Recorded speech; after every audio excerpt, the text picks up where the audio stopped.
है गाइस, ये है मर्डर विटनेस पार्ट 2। तो चलो आज पार्ट 2 स्टार्ट कर लेते हैं फटाफट गाइस।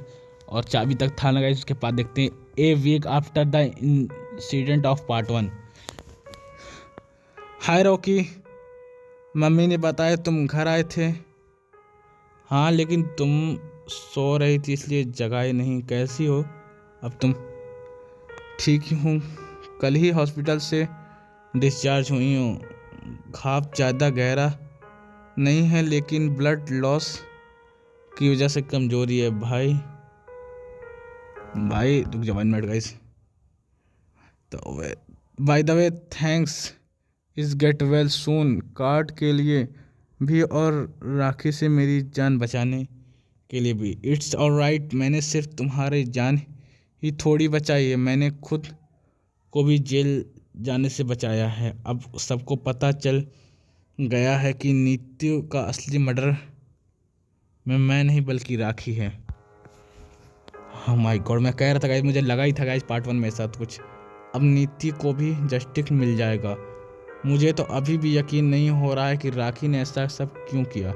मैं उससे काफ़ी लंबे टाइम से जानती थी। ये सब मेरी वजह से हो रहा है। अगर मैं ना होता तो ये सब भी नहीं होता। तुम्हारी गलती नहीं। तुम्हें क्या पता था कि राखी का तुम पर जो क्रश है वो इस पागलपन में बदल जाएगा कि वह नीतू की जान ले लेगी और उसके इल्ज़ाम तुम पर डालने की कोशिश करेगी।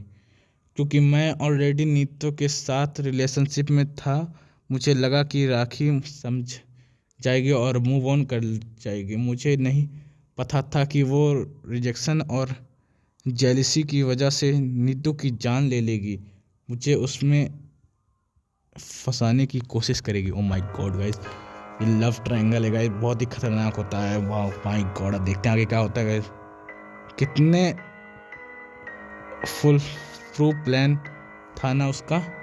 उसने पहले मुझे वहाँ बुलाया, पहले जहाँ वो नीतू को मारने वाली थी ताकि एक विटनेस बन सके।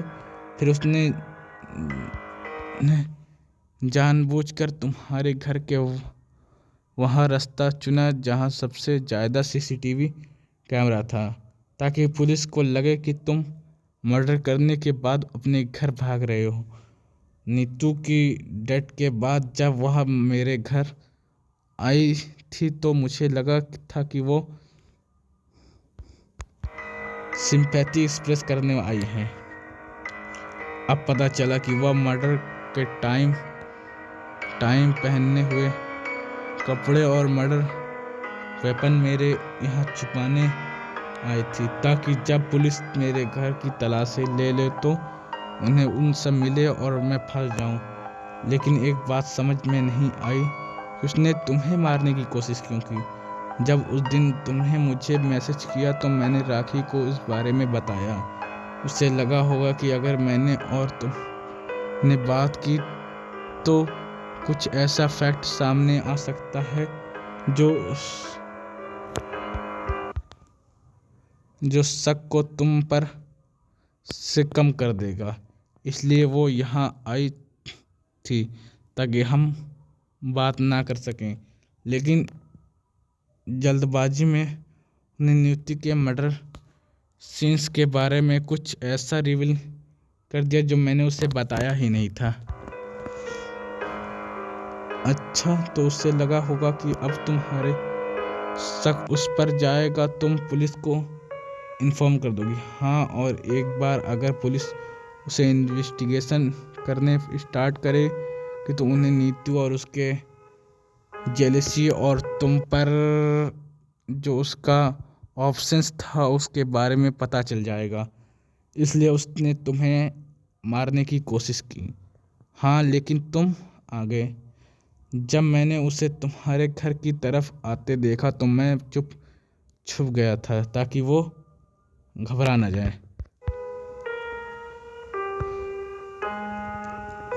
छुप गया था जब वहाँ चुपके से तुम्हारे घर में घुसी तो मैं उसके पीछे गया ताकि तुमसे फेस टू फेस बात कर सकूं। लेकिन जब मैं वहाँ पहुँचा तो राखी मुझे तुम्हें मारते हुए दिखी। अच्छा हुआ तुम वहाँ थे, वरना शायद मैं भी आज इस दुनिया में नहीं होती। जो भी हुआ, लेकिन अब तो वहाँ पुलिस कस्टडी में है। मुझे और नीति दोनों को इंसाफ मिल जाएगा। कैसे प्यार था ये, जिसने किसी की जान ले ली और किसी की ज़िंदगी खराब करने की कोशिश की। प्यार नहीं, पागलपन था, ईगो और जेलसी थी। अब बस ये केस ख़त्म हो जाए तो मैं कहीं और शिफ्ट हो जाऊं। इतना सब होने के बाद मैं यहाँ नहीं रह सकता। तुम भी जल्दी ठीक हो जाओ और अपनी नॉर्मल लाइफ में वापस आ जाओ। Best of luck for future life. Same to you. Bye bye. Thanks for watching guys. और आई होप आपको वाली मर्डर मिस्ट्री वीडियो अच्छी लगी हो गाइज। तो अच्छी लगी तो लाइक कर देना। और गाइज काफ़ी मज़ेदार मिस्ट्री थी गाइज। मतलब कि 2 प्यार ट्रायंगल था गाइज, जिसके चक्कर में गाइज मर्डर और कत्ल सब हो चुका है। चलो मिलते हैं गाइज नेक्स्ट किसी नई स्टोरी के साथ। तब तक के लिए बाय बाय।